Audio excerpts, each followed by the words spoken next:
Hello, YouTube. It's me, John Avenger, once again, and welcome back to Movies A to Z Month. And this time we're going to the letter G. Yes, a really good letter for film. This is a long running Japanese series that I have to get to because Godzilla vs. Kong is supposed to come out in November. It was supposed to come out like 2 months ago, but after what's happened and the first delay, yeah, they delayed it for November. This is one of the early 90s films that came out back in Japan, and it didn't get a release in the US until many years later. And that is Godzilla versus King Ghidorah. Yes, from 1991. Yeah, let me read the synopsis for this one. This is in case you millennials don't know what it's about. When a mysterious UFO, of course, because anytime Ghidorah is in a movie, there's usually aliens, is seen flying over Tokyo, tensions mount until the craft's occupants reveal themselves to be friendly aliens from the 23rd century who have come to warn mankind that Godzilla will soon awaken and wreak havoc upon the earth unless he is destroyed. Meanwhile, a double threat arrives in the form of King Ghidorah, yes, the three-headed dragon, Godzilla's flying three-headed arch rival. The suspense builds to terrifying levels as the alien's sinister mission on Earth is gradually revealed and Godzilla must wage a solo battle against these evil forces who want to destroy mankind. That's basically the plot in a nutshell. It's an hour and 43 minutes. It's pretty long for a Godzilla movie that's from Japan. I do think this movie's awesome. Yes, the plot is very convoluted. They do time travel where they go back to the 1940s and during World War II, and you see a Japanese soldiers fighting against the American armies, and there's a Godzillasaurus there. There's basically a dinosaur that saves them from the American troops. Of course, this is historically inaccurate, but it's a movie, and they shoot it down. The American soldiers shoot the dinosaur, and basically it injures it. And this is the origin of Godzilla before he was hit with radioactivity and becomes the monster we all know and love. And basically, the time travelers, you have two white guys and an Asian girl named Emiko, not Emiko, Emmy. Emiko was the girl from the original movie. What am I saying? She's very likable. I miss the actress. I think it's either Anna Nakagawa or Megumi Odaka. Yeah, I miss her. She passed away a couple years ago from cancer. I miss you, Emmy. She's very likable because wait a minute, where you're going to destroy all of Japan and you're not going to tell me? And then of course she plots against them and helps what's her name, Terasawa, the main guy of the movie, to stop the aliens from taking over Earth, which is basically a plot you've seen already: Independence Day, War of the Worlds, etc. But it's done really well here. The musical score from Akira Ifukube is great. There's a nod to Terminator, where their M11 is an android that can run really fast like the T-1000, and this came out the same year as Terminator 2.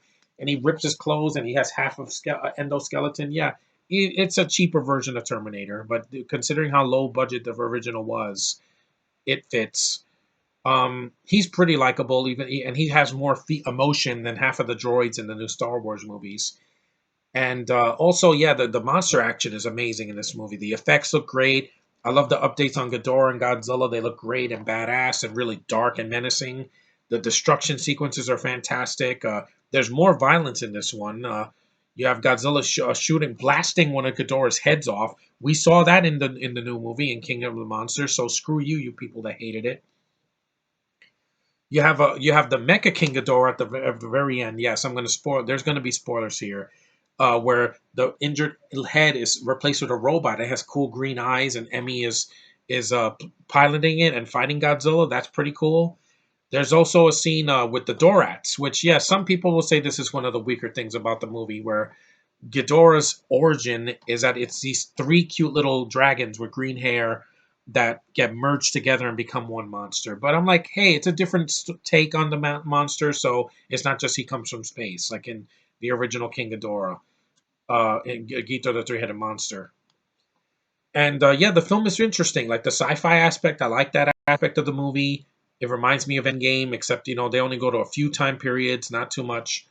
And it's the effects are good. It's a very fast-paced movie. There's some slow spots in the beginning where there's no monster action. People are just talking about how they saw the dinosaur in World War II and this and that, blah blah blah. But when you get to the action, it really kicks in. The effects look great. It's the monster action at its best. Practical effects. There's hardly any CG in this movie, even in the early 90s. It looks great. The film is shot very well. You can see what's going on. There's a sense of fun in the movie, even though it's more serious than some of the later films and earlier films in the 60s and 70s. It is a monster spectacle for sure. Also, there's a character named Shindo who was one of the soldiers that fought in World War II. That he honors the dinosaur for saving his life against the American troops.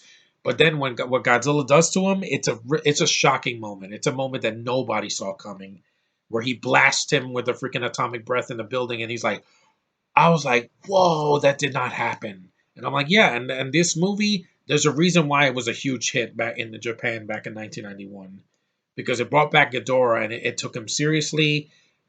Different sound effects for the roars, but it's very very entertaining. And if you haven't seen it, what are you waiting for? They have it on YouTube, I believe, and you can watch it on Vudu if you have a Vudu account. And it's very entertaining. And it's on DVD and Blu-ray. I would suggest getting the Blu-ray or the digital because the Japanese version is only there. Here, there's only the dub, but I saw the dub a lot, so I know what's going on. And it's a lot of fun. There's a lot of references to other movies. You have this is even in the Japanese version where I'm not kidding. Terasawa says, "Make my day." It's hilarious because he blows a thing up and he says, "Make my day," and that's great. And I like that Emmy is a female character who's not a Mary Sue, who has a backstory, and what the thing is that she's the ancestor of Terasawa in the future. So it actually makes sense why they have a connection and why she's so lovely and why she's so badass. And I miss the actress that plays Emmy. I really do. There's another girl in it, but she's not in it too much. She's basically, the girl that Terasawa was interested in the beginning. And then you have Miki Sakusa, who's the only recurring character in the series after Godzilla 1985, where she's in all the films. She's in Biollante, she's in this one, Battle for Earth, she's in Godzilla versus Mechagodzilla 2, Space Godzilla, and Destroya, which is the last one in the 90s series. But this one is really good. If you haven't seen it, it is a convoluted plot. It's basically like Kingdom Hearts, where you're going from different places, all over the world, but it still works. For the movie in the 90s, it's a lot less confusing than other movies I've seen. And if you just shut your brain off and you think of it as a film and not a freaking, like an art film, it works perfectly. And like I said, the action sequences, well done. Very well done. Mwah. Japan knows how to do a lot of destruction without making it look like a bad CGI fest. And like I said, the production is done well. There's a budget. It's not low budget schlock like back in the 60s and the 70s later on, especially with Godzilla's Revenge. Oh, I'll get to that one eventually, just not this month. Ugh. The worst in the series.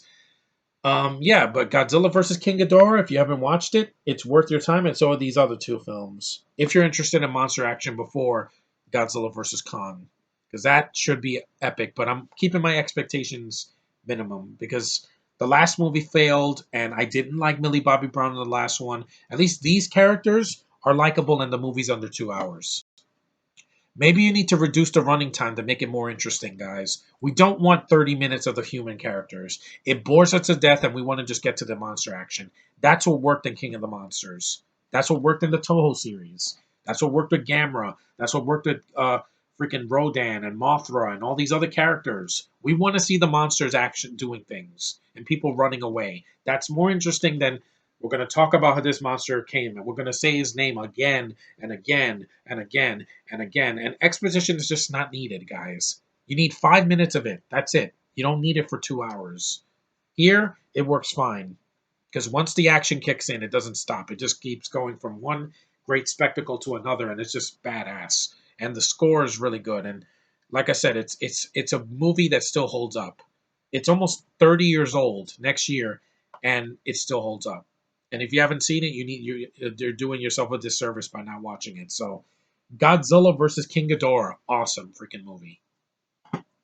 That's my take on that movie. Yeah, again, it is a little long and there's some slow spots in the beginning, but if you go with it after 30 minutes, you're gonna have a blast, and you're probably gonna laugh. I laugh a lot because these movies are what they are, and I just love how they don't apologize. There's even a scene with American actors. One of the name is Spielberg, and I'm like, oh, one of the greatest directors of all time, and There's a line that kills me every time that when they shoot the dinosaur and he falls and they think he's dead. He's like, "Got him!" And this guy says the greatest line in the movie, and it's not dubbed either. It's in both the dub version and in the Japanese version. He says, "Take that, you dinosaur!" I love that. Also, trivia: Godzilla's roar as the Godzillasaurus is Gamera's voice, so that's a nice nod to Gamera because he would make a comeback in the 90s as well. So that's kind of cool. But anyway, guys, thanks for watching. I don't want to spoil too much. Go see Godzilla vs. King Ghidorah. You can find it, stream it, rent it online, or just watch it. It's worth your time. See you in the next one.